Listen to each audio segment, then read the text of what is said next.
my channel. I'm so excited that you're here today. Whether you're an educator or a parent, today's topic is really going to hit home and give you some useful strategies to work with the teenagers in your life. Today, we're going to talk about the stress and anxiety of teens. And whether you're a teacher or a parent, you know that stress and anxiety are at epic levels for our teenagers right now. I know they're probably epic levels for you too. I get it. And so maybe some of these strategies might actually help you too. But the idea here is we're going to talk about how we can effectively help the teens in our life. So the three top reasons right now, aside from pandemic, about why teens are anxious and stressed out are this. One, they are trying to live up to multiple expectations from multiple sources. They have expectations of their parents, they have expectations from you or from the educators in their world, they have expectations from their peers. There's a ton of expectations, and even expectations that they've placed on themselves, realistic or not, they're trying to live up to all these different kinds of expectations. Second, they're dealing with this fear of not being successful. They have no idea how to build success. 90% of them probably can't even define what success is. So they've got this idea that they've got to build a successful life, but they have no idea how. Where do I go for this? What do I do? What if I'm wrong? What if I don't do it right? And there's all of this fear about that. The third reason is overwhelm, complete and total overwhelm. Y'all, during the pandemic, kids hardly had much to do, right? You as a parent, you acknowledge this. Even as a teacher, you tried to give them stuff, but man, remote school is really hard. So now you've got kids that are back in school for the first time and everybody's scrambling to make sure they learn all of the stuff they were supposed to learn and the current stuff they're supposed to learn. And it's a lot. But not only is it overwhelmed from that, it's overwhelmed from decisions, overwhelmed from peer groups and things that they have to do or not do. It's just overwhelmed in general, right? So these are the top three things that teenagers are dealing with. So how do you, as the adult in their world, help them effectively? Well, the first thing is to stop talking. I know that sounds counterintuitive, but stop talking. Stop telling them what to do. Stop telling them and giving them your advice and saying, well, when I was your age, I was able to. Stop.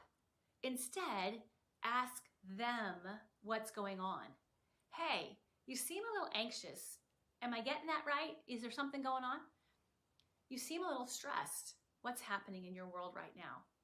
Those open-ended questions can really help. And again, this is built on having a relationship with your teenagers, whether they're students or your own, right? That they have to feel safe to trust you. And this is not done, in this flyby thing, because you really want to let them know you're there for them.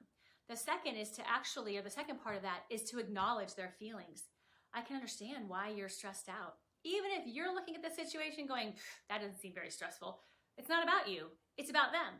So you want to look at them and go, man, I can understand why you would see that as very stressful or why you would feel anxious about that. Acknowledge. Ask them more questions. So where do you think that anxiety is coming from? What do you think is adding to your stress about that, whatever the situation is? And listen. Don't tell them what to do. Don't try and fix it. Just listen. Let them be anxious. Let them be stressed. And I know you think that that's the worst thing out because you want them to be okay so they can keep doing what they're supposed to be doing and move on. But that's not giving them the coping techniques that they will need for the rest of their life. So let's not hamstring them. Let's teach them. So ask them those open-ended questions. And then the third part is ask them, so what do you think is your next best step here? What do you think would be something that would help in this situation for yourself? And if they're stuck, say, okay, so if your best friend just told you all of those things, what would you say to them as a response? What would you ask them? What would you want them to do, right? Put it on them to have to figure this out because they are living their stress. They're not living your stress.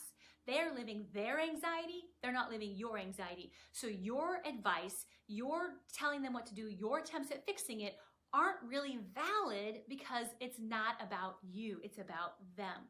This doesn't mean you shouldn't care, that you shouldn't be with them, but it's about sitting with them in it, acknowledging it with them, helping them look around at it and see it, and then deciding where they want to start to manage it. So I hope that helps you today. If you have any comments or questions, I would love for you to leave them below. I hope you're having a great day, and I'll see you next time.